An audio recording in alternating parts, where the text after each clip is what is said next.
Okay, and we're on. We are with Knoxville Youth Athletics today. We've got two wonderful guests. I can't express how excited I am. One as a fan of the sport, but another just the respect that these two have done in the past, has done in the past with our sport. And so we have them both here today, legends at the University of Tennessee. But I'm going to kind of dive into both of them and kind of paint the picture of what what we have today. So today we have Todd Williams, two-time Olympian. I'm going to go front to backwards. Okay, two-time Olympian. He made 5 cross-country world teams, not just national, but he also made the world team. He was a two-time junior. Now, if you guys don't understand what junior cross-country qualifier, you can actually qualify for worlds being a cross-country runner in high school or early years of college, and you can qualify for a world team and actually represent your country. He qualified for 2 of them. Two-time Olympian, which is a pretty big deal. And then he went on to UT, and he was an 8-time All-American, Foot Locker finalist for you high schoolers and middle schoolers. That's kind of like the All-American McDonald's game that you see in football, basketball, what sport that does the McDonald's. But he was a Foot Locker finalist. He placed 2nd overall with a 14:48 on a very, very tough course. He was a 6-time high school state champion from Monroe, Michigan. And he's currently representing Run Safe, where he goes around to many, many places around the country to teach self-defense.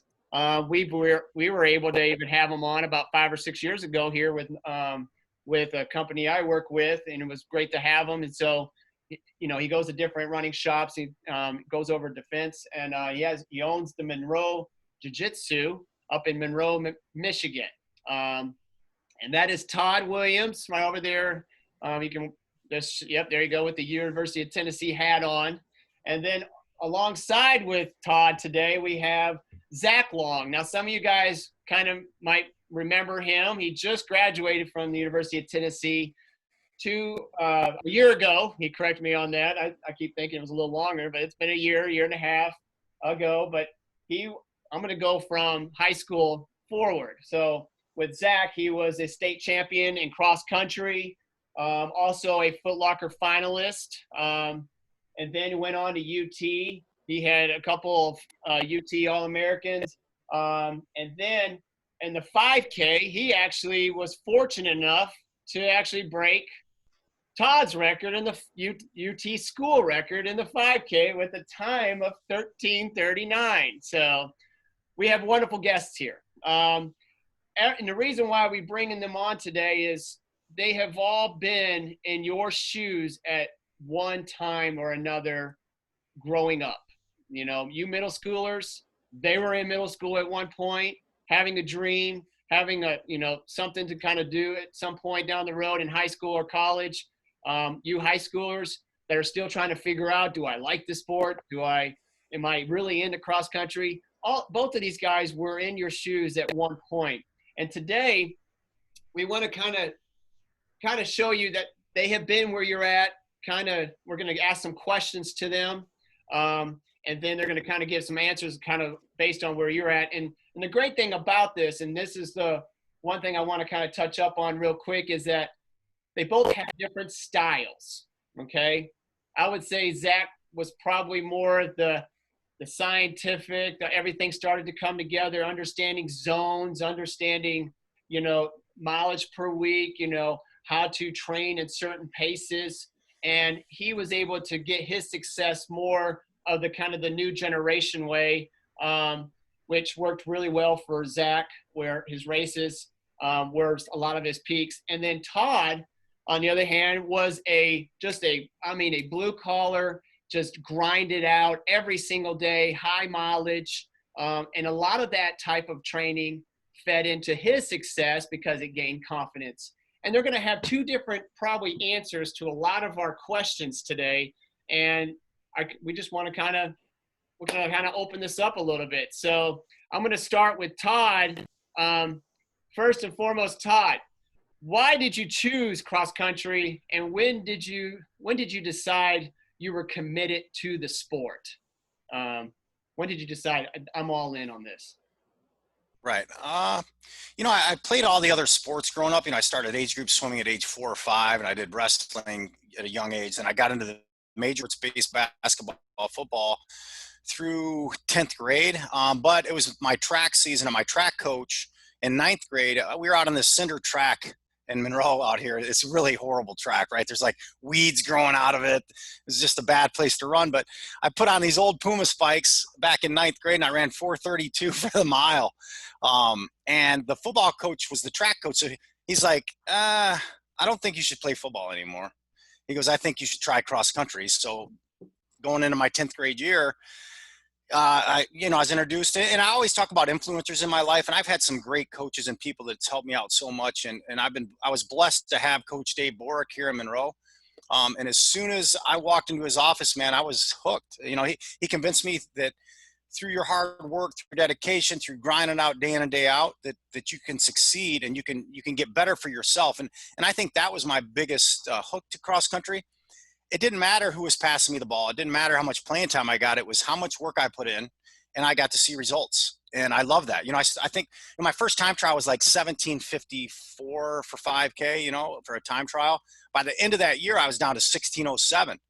I was like, man. What year was that, Zach? Or Todd? What year was that, Todd? That was my sophomore year. Sophomore year. Yeah. Okay. Yeah. So, but then then I looked at the 16:07 and I was like, man, if I can, we used to have the 500 mile club, the 750 and the 1,000 mile club. And all I wanted was those t-shirts, man. It was like, if I can get that 500 mile club t-shirt in the summer, I know that I'm going to improve. So, as we went through my high school career, I just got more and more addicted to working hard and seeing the results. So to answer your question, I was addicted as day one. I loved it. I love the pain. Yeah. I like it.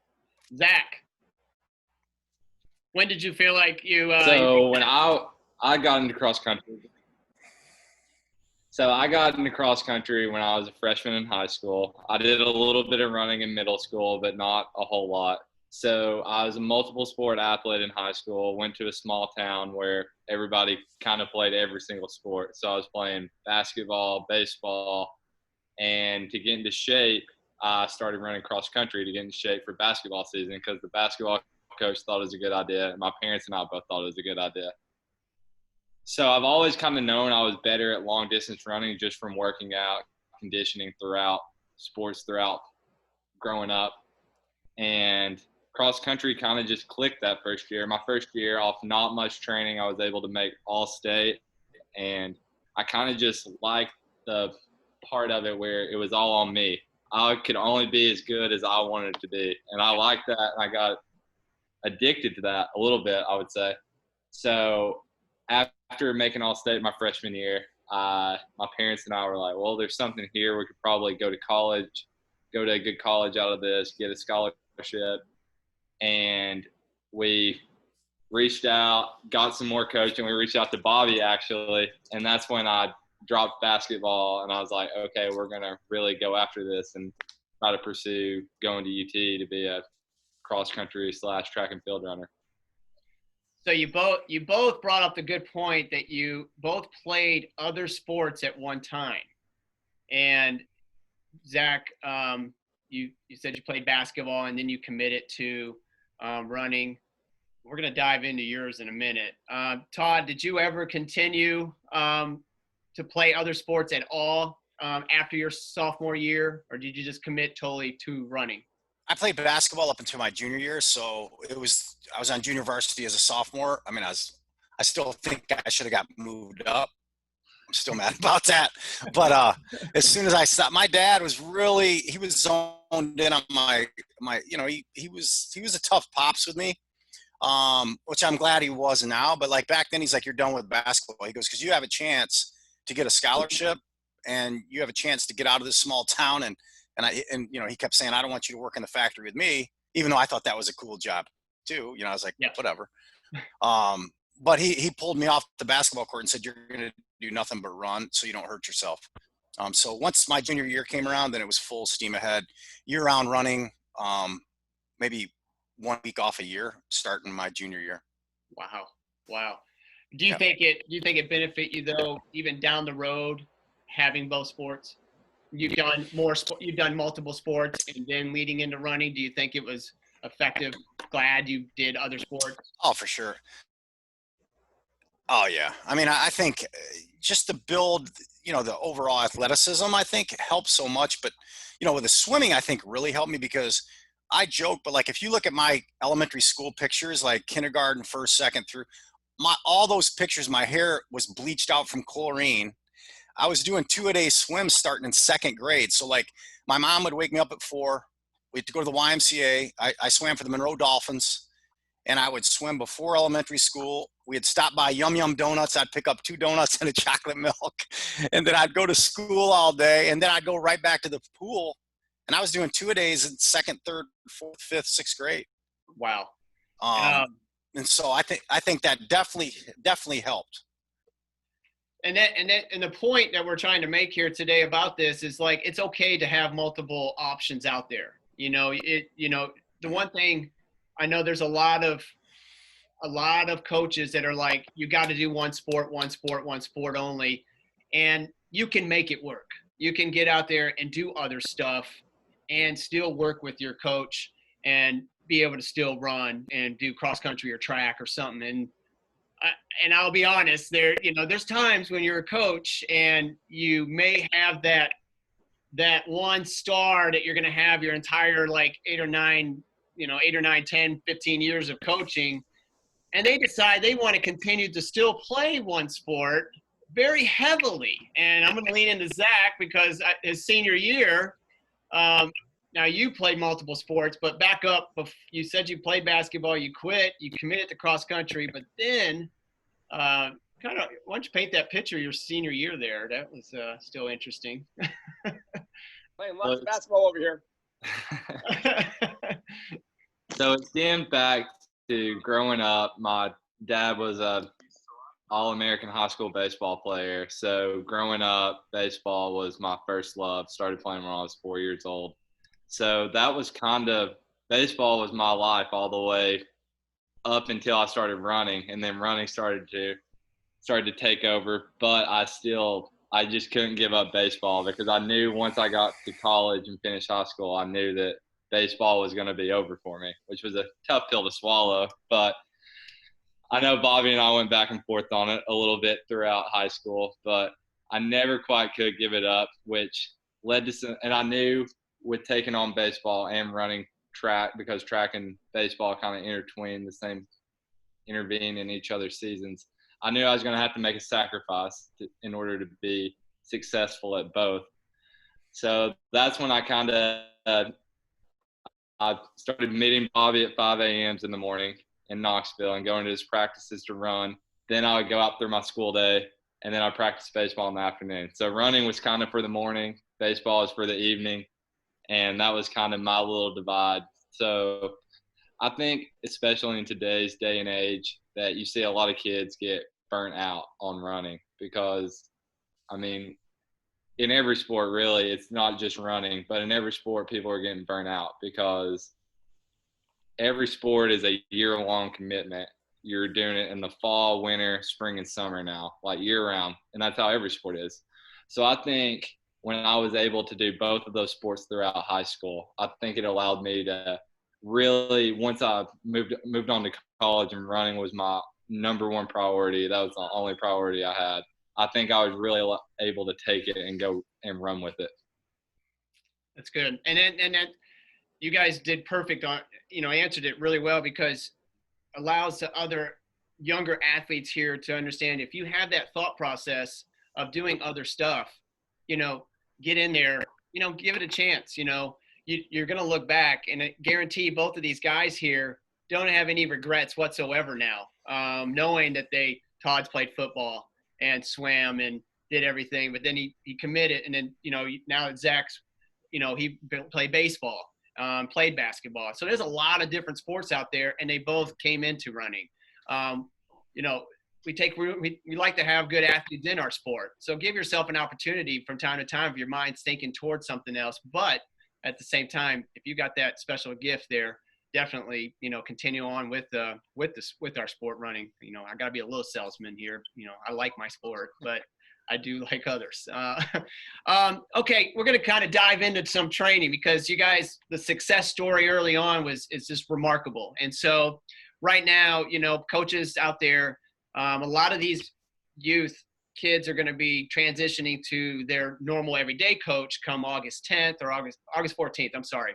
And I know my athletes, myself, that I even work with on a day-to-day basis, we talk about mileage per week. And there's a progression line.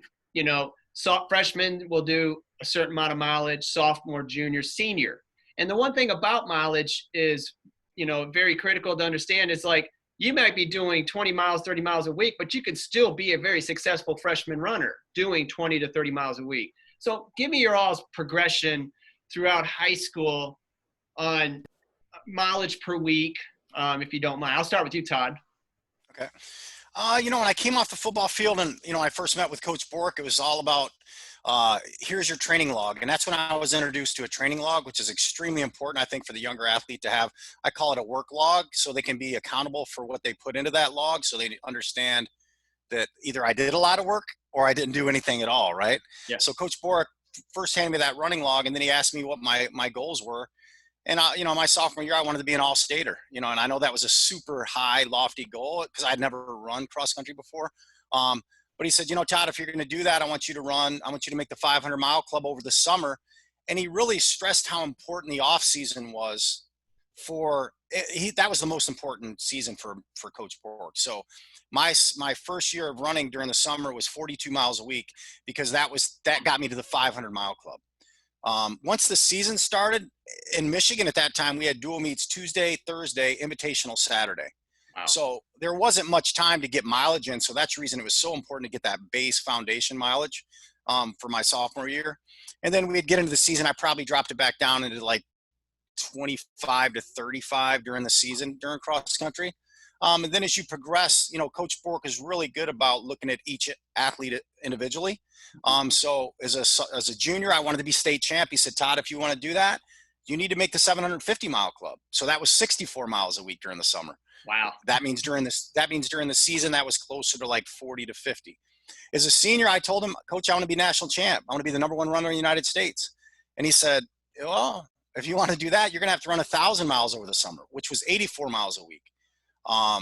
That's what he told me I should do. And my dad always told me, you listen to your coach. And if you don't listen to your coach, you're going to have to deal with me. And I didn't want to have to deal with my dad. So I did whatever the coach told me to do. And I ran. And there was no magic workouts. I always tell people, coach didn't give us any magic workouts during the summer. It was just dedication, showing up, grinding it out, getting your miles in, 8 miles in the morning, 4 miles at night, 4 miles in the morning, 8 miles at night, 12 miles on Sundays. And that was kind of my progression, just good base miles and listening to my coach, and good things happened. Yeah. Obviously it paid off. Yeah. Zach. So my freshman year, I'm going to be honest, I didn't really keep up with my mileage that much because I was still like figuring it out. And in Granger County, distance running isn't the top priority. So our coach he's great at what, okay. So probably around 30 to 35 miles all through high school, my freshman year, I would say. And I was able to do well off that and made all state my freshman year. But I knew that there was more coaching that could be done in the aspect, and there was a lot of room to grow on. So that's when we hired Bobby on. And then I would say my sophomore year, we probably stayed around 45 to 50 miles a week. That sounds right, Bobby. And then I would say my junior, senior year, we were around that 50 to 60 miles pretty much consistently throughout junior, senior year of high school. Maybe hit a couple 65 senior year, but yeah, kind of like Todd said, I was just committed to doing whatever I could possibly do. And I started training a lot with Webb and Catholic and some of those kids. That's why KYA was a blessing for me, because I got to meet all these people that I could meet up and run with that were more at my level, instead of running with some of the people back home that were 4 or 5 minutes off of my 5K times that I was running. So I was able to run with some guys from Knox Catholic, made some good friends through KYA, and I was able to develop some really good training partners that really helped me grow. And I think that was the biggest difference from getting me to being a 1545 guy to a 1458 guy when I graduated from high school. Because I think you can only go so far by yourself. I think at a certain point it comes to who you're training with and who's training you, and that's when you start to really break down some walls and start going through these barriers. Oh yeah, that's a great point. Having each other around, so you can see both, back, in the 90s and in the 2010s, mileage throughout the summer is very critical. And I know we still continue to preach that today, even to you guys. The main three things that we try to pound to you guys is consistency, patience, because, it doesn't happen in June and July. You just got to put in the volume and put in the mileage, basically, put in the work so you can grow that aerobic system, and just, execute, be smart.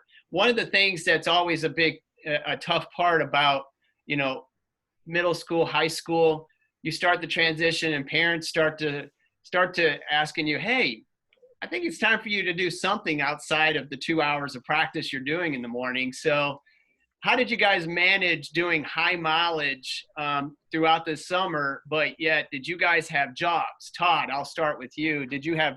When you started getting in the 80s, did you have something you had going on after practice? Yeah, my dad, yeah. I definitely, even if I wasn't getting paid for the job, I was doing stuff for my dad around the house, that's for sure.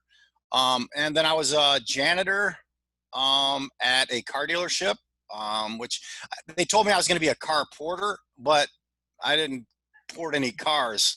Yeah. I was cleaning. I was basically a janitor. So I'd run in the morning at 8 a.m. at voluntary practice, and then I would go to work and clean toilets all day. Oh, wow. And then I would go back to 8 p.m. voluntary practice. I went twice a day, every day except Sundays, and especially my senior year. Right. But it's like I said, my coach had me so confident and convinced that I was going to succeed with the things that he told me. He ran. I was fortunate too that my coach ran in college with an Olympian, Jack Batchelor. Oh. So he was exposed to greatness in back in the day when he ran, and he was a good runner.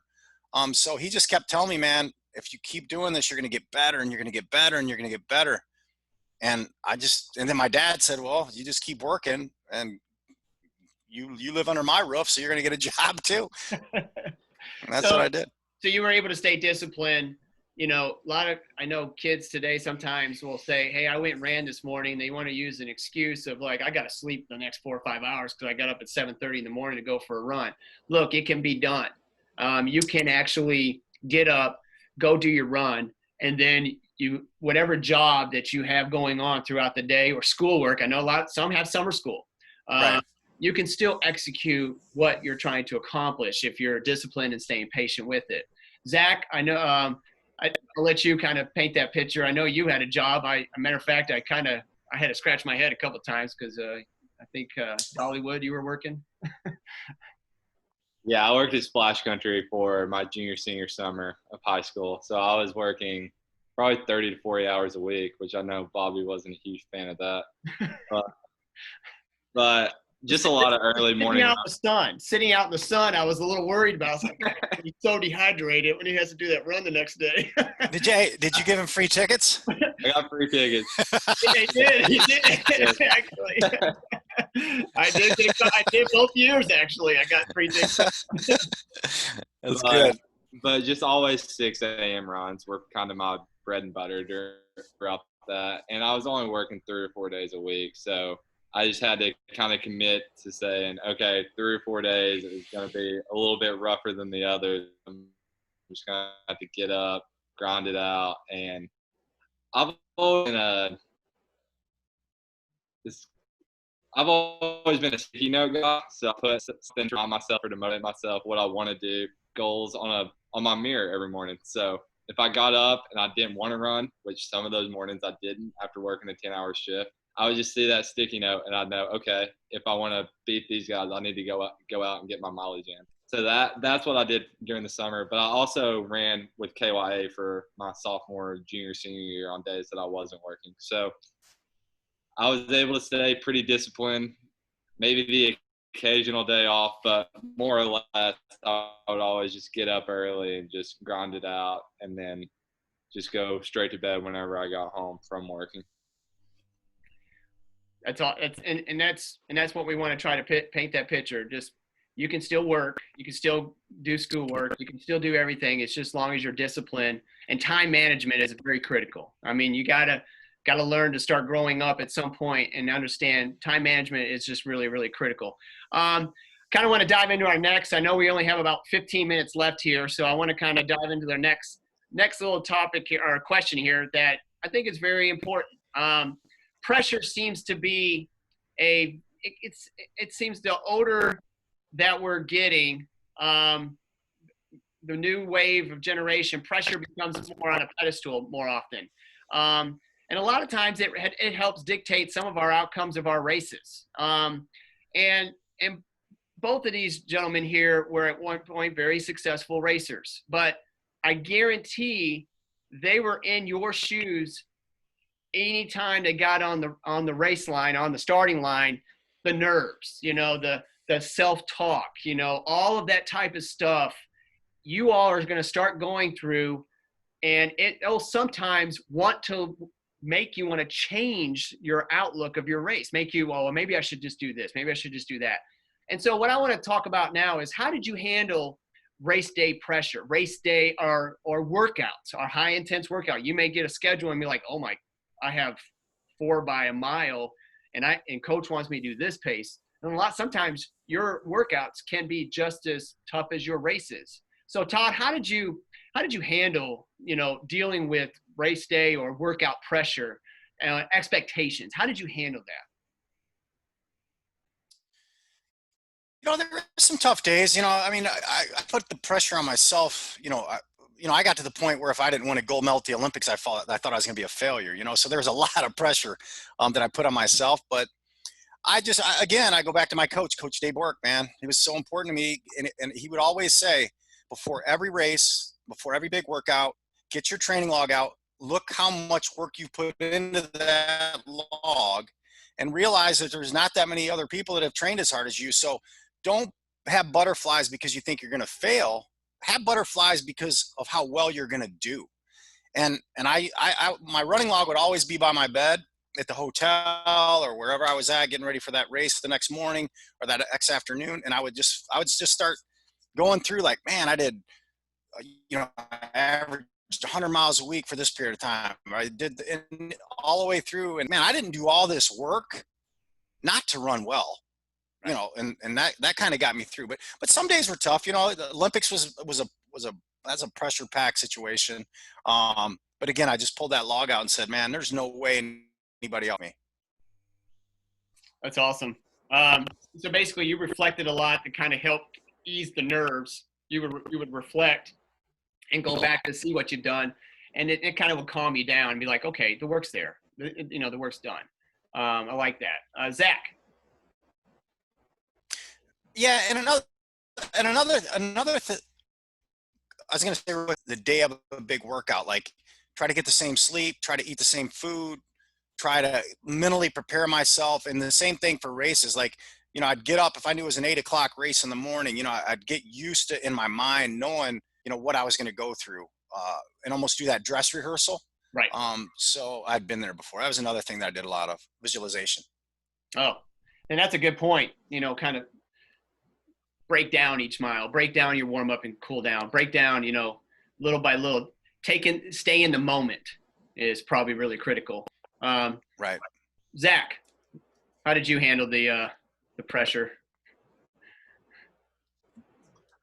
I've always been one that's loved pressure. I love when the spotlights are on and it's on me to get the job done when my coach at UT would turn to me in an SEC championship and say, hey, we need this many points to hit our goal. We need you to go out there and get them. I love that pressure because all that training, I mean, that's the position you should want to be in. So there's no reason to stress yourself out for that because, I mean, that's what you want people to think of you. And I've always been one to I have a pretty calm and steady attitude. I don't stress myself out. I don't overthink many things. I mean, running is one of the more simple sports. I mean, the gun goes off and you go. I mean, it's not like you have to worry about dropping a fly ball or swinging and missing at a pitch or dropping a game-winning touchdown catch. We run every single day and we put the miles in, we put the work in. So you should be prepared to go. And the other thing I would say is if you ever walk up to the line and you're not a little bit nervous, you probably need to get out of it because, I mean, that's why we love to do what we do. But some of the things I always did was Todd spoke on a little bit, visualization. At UT, we had a sports psychologist come and talk to us about a 10-minute strategy. And it's something that a sports psychologist from Georgetown came up with. And whenever you're on your warm-up, I would always take 10 minutes of my warm-up, and that's when I really, really thought about the race. And I would run through the crucial parts of the race in my head and run through different scenarios. Somebody can make a move right here. I'll use the 5K for example, because I always thought from the mile mark to 2.5 that was the race. That's where you're positioning yourself to be in the lead group or not. So I'd always run through that portion of the race in my head and say, okay, well, what if the guy on the outside does this? Where should I go? What if I'm not in third place? And I'd have that spot I wanted to be in. So I'd run through like 4 or 5 different scenarios in my head during the warm-up. So if that happened, I've already seen it and prepared myself for it in my head. So that brought me a little bit more at ease because I feel like I had thought it through. I had an idea of what was going to happen and kind of tried to eliminate as many unexpected things that happen and control the environment. And that was another thing. I would always talk with Coach Sullivan before I raced in college, and we would talk about where we wanted to be in different stages of the race. And she was always there at the start or the lap counter, and she would give me an idea where I needed to be. So I always just kind of put myself at ease there because I would hit a checkpoint in my head. I'm there. It's like, check. Go to get to a different stage of the race, hit that, check. And so that way it was a little bit more calculated, and it kind of limited the unexpected things that would make you nervous mid-race. So that's kind of how I went about things. Well thought out plan is basically the key, and making sure you visualize that plan and execute it little by little. And I hope you guys take from this today, some of the things on race day or workout day. Speaking of workout, I'm going to kind of dive into, I know we have about 10 minutes left. We're going to dive into real quick. I got 2 questions left, and then I'll let you guys go on to your work day. Your favorite workout, Todd, that you thought, man, this just fed me some confidence. I know I can execute. Paint that picture of what type of workout you would do at practice that just made you go home and like, all right, I can do this. Yeah, depending on, I love hills. I love like Cherokee Boulevard. I love that 400 meter. I think it's approximately 400 meter. Love doing that and tearing my legs up and then heading back to the track for like a fast 800, a fast mile. That was a big one. But I think if I had to pick one workout, it was doing the change of pace, alternating pace workouts. I remember before World Cross Country, when I was at the top of my game, I did a 5K once.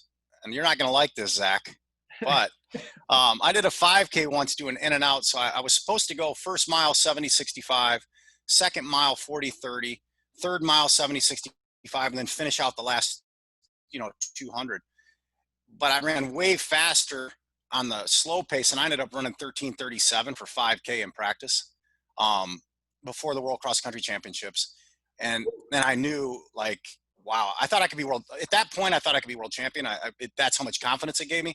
But even in college, I remember, I'll never forget my freshman year, I got to UT and we did an alternating pace 2 mile. We did 10 times Caledonia. And I think, Zach, Caledonia, that hill. Caledonia right there. So we did like 15 times Caledonia. Then we ran back to the track and we did a 2 mile. No, it's 10 times Caledonia and then a 2 mile. And then we did an alternating pace 2 mile and I ran like a 9:12. And I was like, I just ran 9:12 changing pace after hills. Man, and my confidence just skyrocketed. So that's just a great workout. Hills and alternating pace workouts were my bread and butter. Nice. At 13:30. Wow.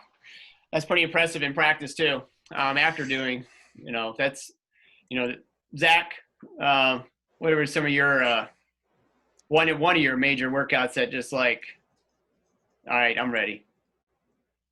So Coach Sullivan always did a really good thing. I thought going into cross country season every year, it was like one of our first few actual interval workouts of the year. We go out to our cross country course at Cherokee Farms, if any of the audience has been there. But we have a flat K loop, and we would do 8x K, and usually a pretty controlled rhythm. But she'd let us get after it a little bit the last 2 or 3. So we do that in maybe September, I would say. So it was early. And then she would always come back to that workout before we went into conference in like late October, early November. And we would do that same workout, and she'd let us cut down the last 4. So I remember my senior year going into conference, my last 2 were like 235, 232 on a grass cross country course. And the big confidence builder was always, she would have our times that we ran in September on that course, on that workout, and we'd be able to compare, and you'd say, oh, wow, I am really fit and ready to go just by looking off of those times and the difference. Because we're running maybe 20 seconds faster on a K, and you're like, okay, I'm ready to go at conference. So you like basically seeing that progression. You like seeing the front end of the year, and then you kind of come to the back end of the year, and you're like, oh, I just put in a lot of work on that same workout, and look at the progression you've put in the last like month and a half. Exactly. It kind of gives you talking about the stress earlier, it kind of cuts down. It's like, okay, I'm obviously ready to go. I'm really fit. Excellent. Well, guys, the last question, and then I'm going to open it up real quick to the athletes that are here. So if you guys want to make this one really quick, best advice you would have for a student athlete that's in middle school, high school right now. That's your best advice. Yeah. Best advice is, get that work log. Listen to your coach. Just hopefully you guys have good. Well, they have you as a coach, so they're good, right? Isn't that right, Bobby? I hope so. Yeah. So yeah, I mean, I go with what my dad taught me and my mom and my family. They're just like, listen to your coaches. Don't, be disciplined. Try to minimize the off the path. Like doing the crazy stuff, because there's a lot of temptations. But, if you really want to be good at something, you've got to be different. You've got to step outside that comfort zone. You got to train hard. You've got to train smart, and you got to fight through the bad days, because there are going to be tough days in running. There's just some days you think you're ready to get a great workout, and then it's horrible. And you're like, what? Those are the days that I think make you tougher. But it's hard. And that's the reason now that I'm older, I can preach to the younger generation. Like, those days are going to be there, but you just got to keep driving. And anything that you choose to do, it's going to be, but especially in running, because it's tough. Running is tough. But it's so worth it when you get your best time. There's nothing better than getting your best time in your personal record. I don't care if it's 13:39 breaking the school record, which I don't like that, or breaking 12 minutes in the 2 mile for the first time, right? It's that feeling of accomplishment. And so when other people say you can't do it, throw those people to the side, hang out with positive people, work extremely hard, and know that you can do it. Excellent advice. Zach? My biggest advice is you can be as good as you want to be. If you're a 19-minute 5K runner, that's what I was my freshman year. And I ended up being an All-American at Tennessee. So you're going to get what you can into this sport. And that's why I love this sport, because you're only as good as hard as you work, kind of like Todd just said. And my other advice, kind of like he said about the bad days, some of my biggest motivators were my worst days of running. I remember I won state championship, signed with Tennessee on scholarship, And probably the biggest turning point in my high school career was the 2-mile time trial after signing at UT and after winning the state championship. I was on top of the world. I was like, there is not anybody in the country that can beat me. And I go to this time trial, I'm going to try to break 9 minutes, and literally hit a wall with a mile to go and ran like a 5:20 last mile of the 2-mile and passed out at the line. And Bobby walked up to me and said, "All right, are you ready to go back to work now?" And it's just those moments. And then 2 weeks later, I went on to finish third at Foot Locker South and made it to the Foot Locker Nationals. So I would say take those days and use them to motivate you. Set goals, process goals, little things you can do every day, and check them off, and then set higher goals and just use that to drive you every single day. Well, I try to forget that day from time to time, that 2-mile time trial, but it was definitely a great turning point, I do have to say, because you did step up and let that, like you said, you're going to have those days, but it wakes you up mentally, because mentally this sport it's a third. I mean, it's the gasoline you put in, it's the mental aspect of how you prep yourself, and then the physical aspect. And they'll all have to be at a line. And so you can tell both of these gentlemen here, they definitely stayed on par on all of it. Any questions from any of you all? We got 2 minutes. I know Todd has to get off at 12:15, so we have 2 minutes. You have any questions real quick before we sign off here? Everybody's got their thing on mute. Nobody has it.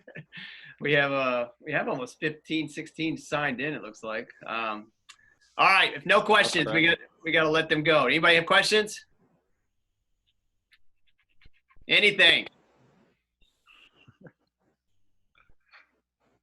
All right, gentlemen, I appreciate your time. I will be sending this out later, and I hope to see you guys down the road again soon, and hanging out. But I appreciate you taking the time for this younger generation coming up. These words that you've said today will go a long ways. And I guarantee, just absorb what you heard today and think about it. You may not get it today, but go back and then, think about what they said later on down the road too. Those running logs. We have technology right now. That was a big thing on both of them, was running logs a little bit. Strava is here now.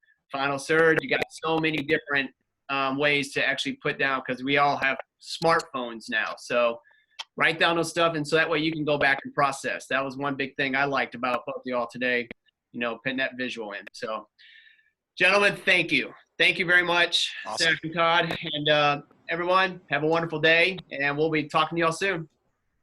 Thanks for having us. Take care. Good to see you, Todd. Good to see you, buddy. Take care. See you later, Bobby. Take care, buddy. Thanks.